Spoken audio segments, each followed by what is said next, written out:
Syria में नरसंहार, सड़क पर लाशों का अंबार। बशर ब्रिगेड और जुलानी के बीच जल रहा सीरिया। 24 घंटे सीरिया में 1000 से ज्यादा मौत। पश्चिम एशिया में नया वॉर जोन एक्टिव। सीरिया में नरसंहार शुरू हो गया है। सीरिया की सड़कों पर अब लोग कम, लाशें ज्यादा मिल रही हैं। सीरिया में खून खराबे का वो दौर शुरू हो गया है जिसका डर पिछले 3 महीने से सता रहा था। ट्रकों में लोगों को भरना और फिर दूर सड़कों पर उनकी लाशें मिलना। सीरिया जल रहा है।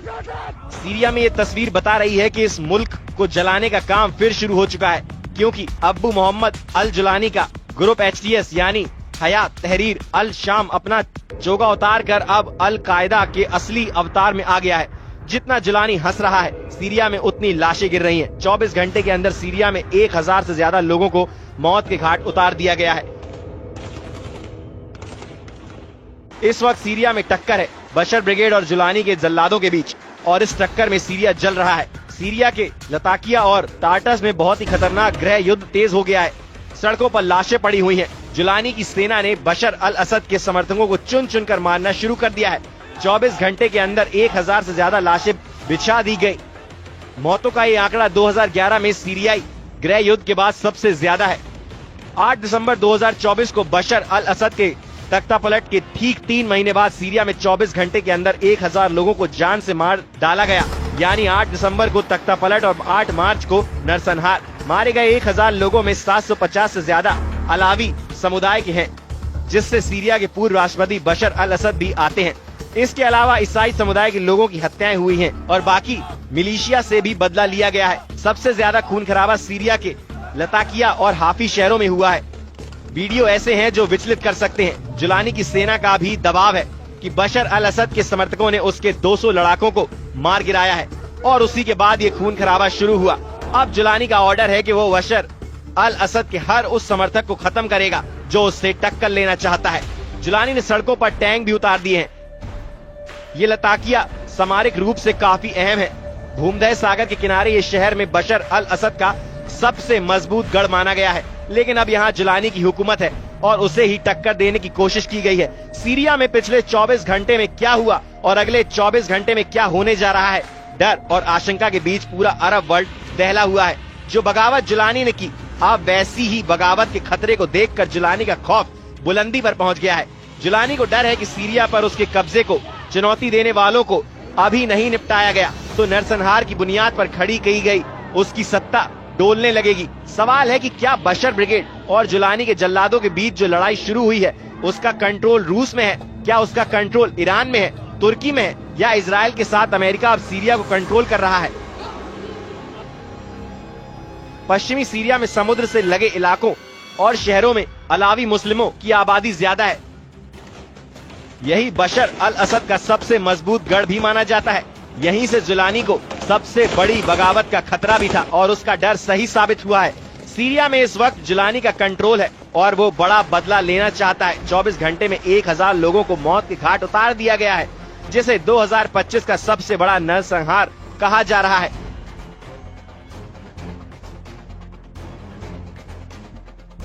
उधर लताकिया शहर में खौफ देखिए। यहाँ लोग लताकिया इंटरनेशनल एयरपोर्ट के बाहर हजारों लोग इकट्ठा हो गए हैं।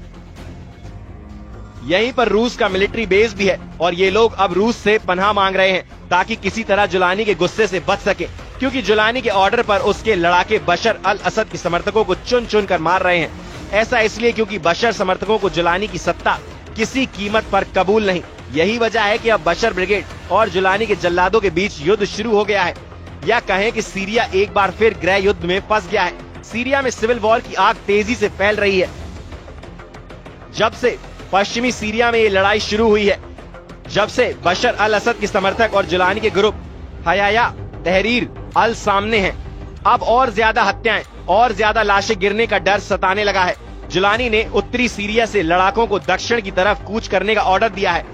जिस देश पर जुलानी ने इस लड़ाका ब्रिगेड की मदद से कब्जा किया, अब वो इन्हीं के जरिए अपना कब्जा बनाए रखने की लड़ाई तेज कर रहा है। जुलानी के एक इशारे पर जान देने और जान लेने वाले ये लड़ाके HTS ग्रुप यानी हयात तहरीर अल शाम ग्रुप के हैं, जो सीरिया में पहले अल कायदा के नाम से जाना जाता था। जुलानी ने अब सीरिया पर कब्जा किया, उसके बाद HTS को पश्चिमी और अरब देशों ने एक तरह से मान्यता भी दे दी है, क्योंकि वो जुलानी के साथ रिश्ते मजबूत कर रहे हैं। जुलानी इन्हीं लड़ाकों या कहें कि पूर्व अल कायदा के आतंकियों की मदद से फिर से पूरे सीरिया पर अपने कंट्रोल को मजबूत करना चाहता है। इनके पास हथियारों के नाम पर ये छोटा ट्रक और SUV कार है और इनमें ऐसी गाड़ियां भी हैं जिन पर एंटी एयरक्राफ्ट गन भी लगी है। ये इदलिब है और यहाँ के रहने वाले कई HTS लड़ाके बशर अल असद के समर्थकों के हाथ मारे गए हैं। ये जुलानी का इलाका है और यहाँ बशर ब्रिगेड के खिलाफ गुस्सा बहुत ज्यादा है। यानी जिस गृह युद्ध से सीरिया पिछले 3 महीनों से बचा हुआ था वो अब सामने नजर आ रहा है। एक तरह से पश्चिम एरिया में नया वॉर जोन एक्टिवेट हो गया है।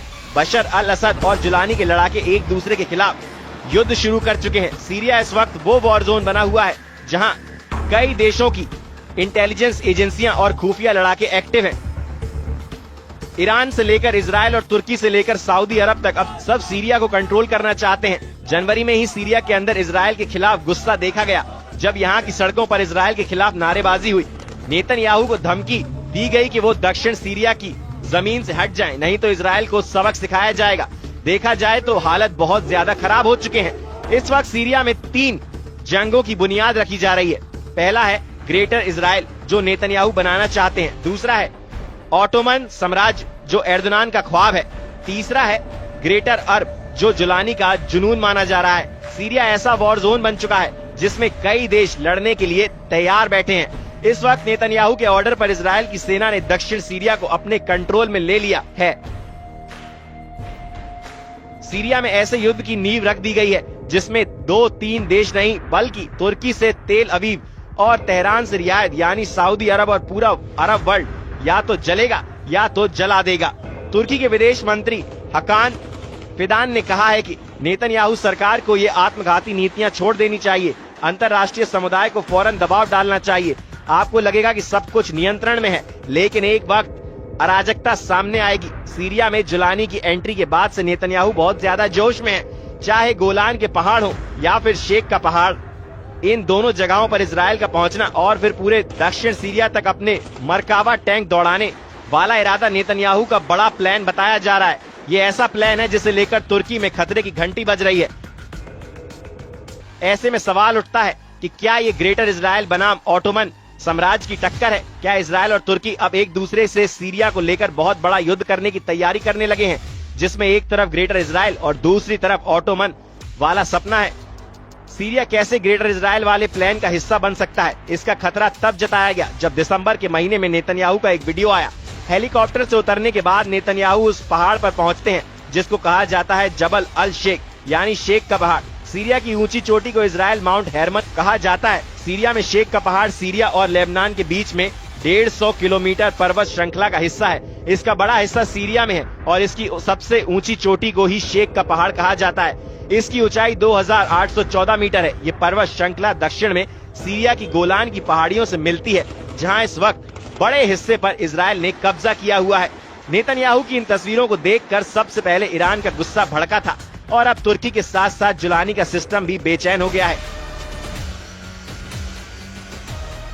वहीं एर्दोगान की बड़ी ख्वाहिश है कि अखंड तुर्की बनाया जाए, सीरिया के उन इलाकों पर कब्जा किया जाए जो ऑटोमन साम्राज्य के दौरान उसकी जद में रहे हैं। इसमें सीरिया के इदलिब, अलेप्पो, दमिश्क और रक्का जैसे शहर हैं जिन पर एर्दोगान की नजरें गड़ी हुई हैं। ये चारों शहर इस वक्त एर्दोगान के एजेंडे में हैं और लगता है कि सीरिया के इन शहरों के लिए तुर्की अब इजराइल के खिलाफ फिलिस्तीन वाला मोर्चा भी बंद करने के लिए तैयार है। हालांकि सबकी नजर सीरिया में बशर अल असद की सरकार को रौंदने वाले अब्बू जुलानी पर है। जुलानी पूरे अरब वर्ल्ड का दौरा कर रहा है। वो तुर्की जाकर एर्दोगान से भी मिल चुका है। उधर सीरिया अंतरिम राष्ट्रीय अल जुलानी ने कहा है कि वो क्षेत्रीय सुरक्षा के लिए तुर्की के साथ मिलकर काम कर रहे हैं।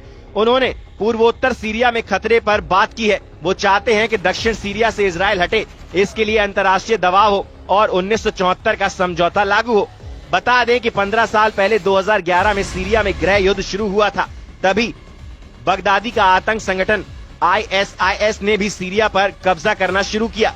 बगदादी के साथ जुलानी भी उसका कमांडर बना और फिर वो अल कायदा में शामिल हो गया। 2016 में जब सीरिया का गृह युद्ध थमा तब से जुलानी अपने संगठन HTS को मजबूत करने में लग गया। उसने अपने संगठन में अरब देशों से ही नहीं बल्कि तुर्की, चीन और मध्य एशिया से भी आतंकियों को शामिल किया। 2024 के अंत में उसके तुर्की, इजराइल और अमेरिका से मदद मिलने लगी और फिर उसने 8 दिसंबर को बशर अल असद का तख्ता पलट कर दिया। नेतन्याहू भी कह चुके हैं कि सीरिया में असद सरकार को हटाना इजराइल का मास्टर स्ट्रोक है।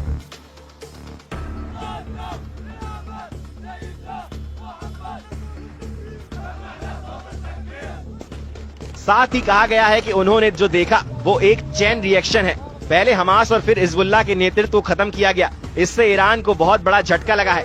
यहीं ट्रंप ने भी कहा कि जो कुछ हुआ है उसके पीछे इजराइल की कामयाबी है।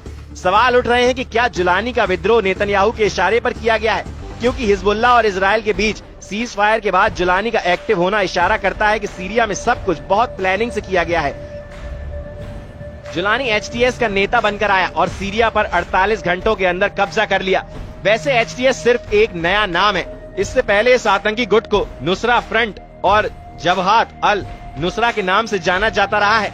आतंकवादी संगठन HTS का मौजूद प्रमुख अब्बू मोहम्मद अल जुलानी IS और अल कायदा का कुख्यात आतंकी रहा है, लेकिन बाद में उसने HTS में शामिल होकर असद सरकार के खिलाफ लड़ाई शुरू कर दी। अगले 24 घंटे सीरिया के लिए बहुत अहम है।